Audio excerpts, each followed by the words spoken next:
Gentlemen, welcome back to MGTOW Money. Today's topic, I only deal with millionaires. Before we get to that, thank you to the ongoing support from the Patreon investors in this channel. Men, I sincerely appreciate your support of this channel.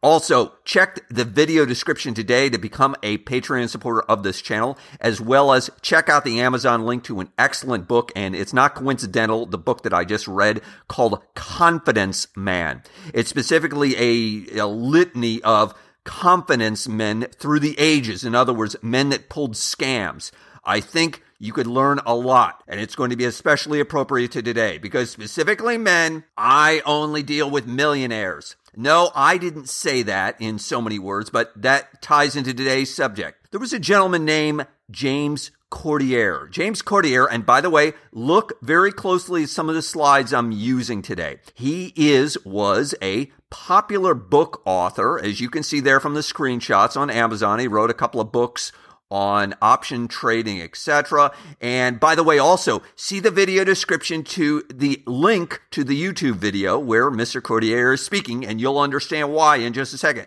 Mr. Cordier not only was a book author, he also ran a hedge fund. In other words, a private fund, a private mutual fund, if you will, for high net worth individuals.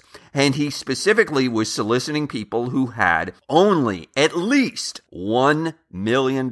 So you couldn't even talk to him. He didn't even want to be in your space, men, unless you had $1 million. And furthermore, if he decided to allow you to join his fund, you, of course, could be part of his family because, as he says in the video, in his YouTube videos, his clients weren't just clients, they were quote-unquote family.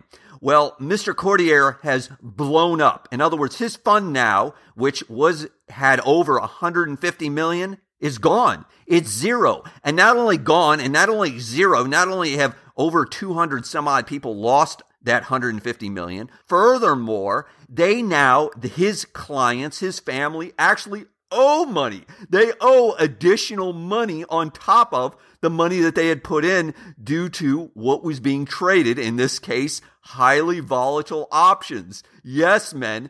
In other words, you put up $1 million and, you owe another couple $100,000 due to the liquidation of this fund. I know this is incredible, but true. Here are 4 things that you specifically need to take away from this, and specifically how you should not conduct yourself with your investments. 1, do not overestimate risk, and do not underestimate ruin. I take this straight from Nassim Taleb, who emphasizes this repeatedly.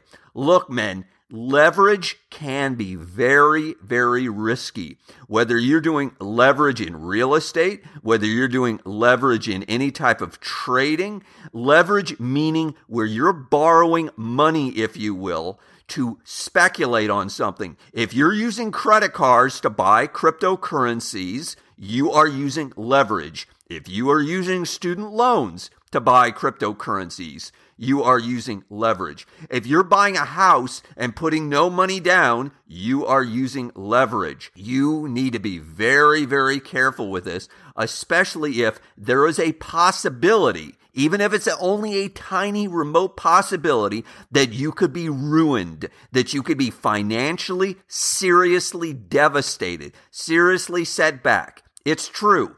If I've got $1 billion and I lose $1 million, I don't think twice about it. If I have 2 million, though, and I lose 1 million, I'm going to be very, very unhappy.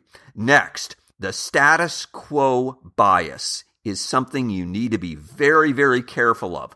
Just because something has performed well last year doesn't mean that it's going to perform well this year. Yes, men, many of you probably know what I'm talking about. Cryptocurrencies did extremely well last year in 2017. They obviously, objectively speaking, factually speaking, have not done well this year at all. As a matter of fact, many men are down 70, 80, 90%, especially if they bought late in the cycle. In other words, 10 words or less. There is a season for all investments. Sometimes precious metals are an excellent investment. Sometimes they're not. Those people who bought gold and silver in late 2010, 2011, when, for example, gold was at approximately 1900 and silver was approximately 50, if they're still holding today, they're probably very unhappy. And they, unfortunately, may be waiting a while before it comes back. Hopefully it'll be sooner than later. But again, the point is that there is a season for everything. You could have got some awesome deals on real estate back in 2009, 2010, 2011. Those awesome deals in real estate don't exist today. Next, you can't go wrong, in my opinion, many times taking a profit. Don't be afraid to sell. Don't be afraid to say, you know what? I'm just going to take some money off the table. I've emphasized this in prior videos, that having some sort of psychological point that, okay, when it hits this point, I'm out, is not a bad idea. Or furthermore, setting up some sort of stop loss in your mind. In other words, I buy a stock at $10. If it goes to 8, I'm getting out. Or if it goes to 15, if it goes from 10 to 15, I'm getting out. Don't be afraid to take a profit. Not everything goes up.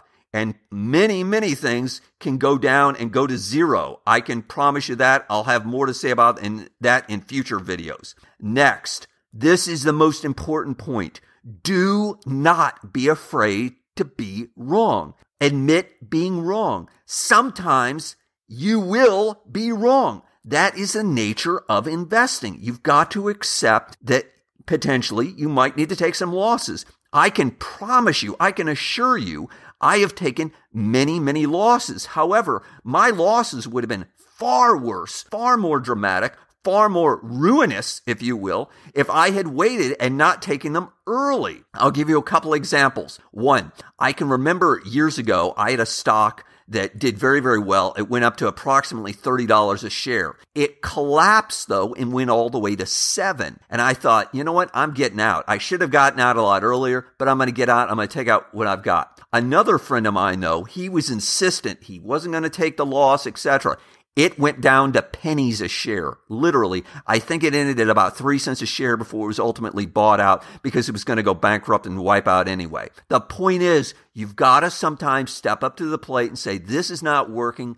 I got to get out. Yes, losses are painful. I get it. However, sometimes you got to rip the Band-Aid off and accept the loss. Men, I can tell you point blank, not everything comes back. Let me quickly summarize here. Again, look at the video of Mr. Courtier. Here he is in his expensive suit, his extremely expensive watch, basically bawling his eyes out how he blew up his, quote, family's money. What did he do wrong? One, again, he overestimated risk, and instead, I can virtually guarantee you he underestimated the ruin. He was way too leveraged relative to his assets. Two, he wasn't thinking about how things can change, how cycles can change. He wasn't considering the volatility of the markets. Three, again, I bet you at some point along the road, he was profitable, but he was thinking that, well, it'll just go higher and higher. Furthermore,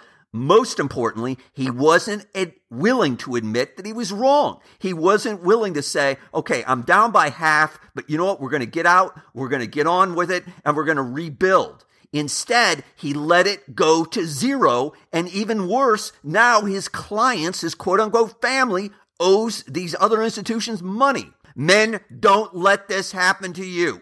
As always, hit the like button if you found this useful. John Galt, out.